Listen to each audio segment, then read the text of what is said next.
বাংলাদেশের তামাক বিশেষ টোবাকোজাত দ্রব্য সরকারি হিসাবে এটা প্রতি বছর 1,30,000-এর বেশি লোক অকাল মৃত্যু ঘটে। এটা একটা মেজর কিলার।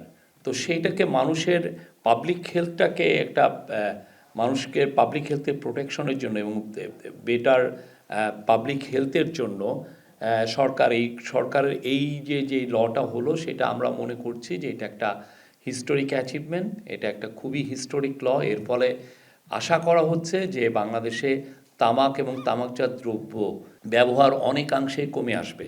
এখানে মূল যে বিষয়টা সেটা হচ্ছে যে এই অধ্যাদেশের মূল লক্ষ্য হচ্ছে তামাক ও নিকোটিনজাত দ্রব্যের ক্ষতিকর প্রভাব থেকে জনগণের স্বাস্থ্য সুরক্ষা নিশ্চিত করা, নতুন ও উদীয়মান তামাক পণ্যের বিস্তার রোধ করা, বিদ্যমান আইনের ফাঁকফোকর দূর করে একটি সমন্বিত ও কার্যকর আইনগত কাঠামো গড়ে তোলা এবং কিছু কিছু ক্ষেত্রে প্রধান নীতি পরিবর্তন করা হয়েছে। আপনারা জানেন অলরেডি কিছু এসছেও, যেমন সিগারেট, তামাকজাত দ্রব্যের সংজ্ঞায় সিগারেট ENDS, তারপরে HTP, নিকোটিন পাউচ, এগুলোকে অন্তর্ভুক্ত করা।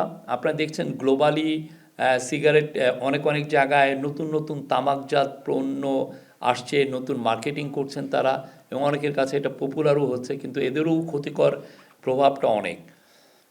ভবিষ্যতে নতুন পণ্য গেজেটের মাধ্যমে অন্তর্ভুক্তির ক্ষমতা সরকারকে এই লয়ের মাধ্যমে ভবিষ্যতে নতুন পণ্য গেজেটের মাধ্যমে অন্তর্ভুক্তির ক্ষমতা প্রদান করা হয়েছে। পাবলিক প্লেস সুরক্ষা, আপনারা জানেন আমাদের যদিও এই আইনটা আগেও ছিল, কিন্তু এই পাবলিক প্লেসে আসলে সিগারেট প্রচুর লোক ধূমপান করেন এবং এই ক্ষেত্রে যে আমাদের যে নিয়মগুলো অনেক ক্ষেত্রে ভায়োলেটেড হয়। এবার এই জিনিসগুলো সুরক্ষা করা হচ্ছে, এই বিষয়গুলো আরও স্পেসিফাই করা হয়েছে, এক্সপ্লেন করা হয়েছে এবং পরিধিটাও বাড়ানো হয়েছে পাবলিক প্লেসের। এবং এর ফলে যেটা হবে যে তামাক পণ্য, আমরা আশা করছি যে পাবলিক প্লেসে তামাক পণ্যর ব্যবহার বা ধূমপান কমে আসবে।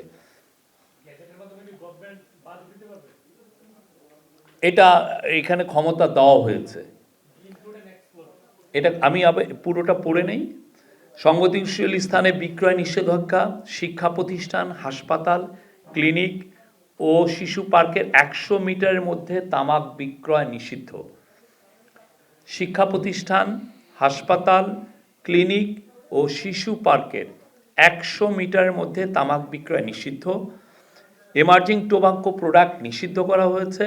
এর মধ্যে আছে সিগারেট ও অন্যান্য উদীয়মান তামাক পণ্যের উৎপাদন, আমদানি, বিক্রয়, ব্যবহার সম্পূর্ণ নিষিদ্ধ।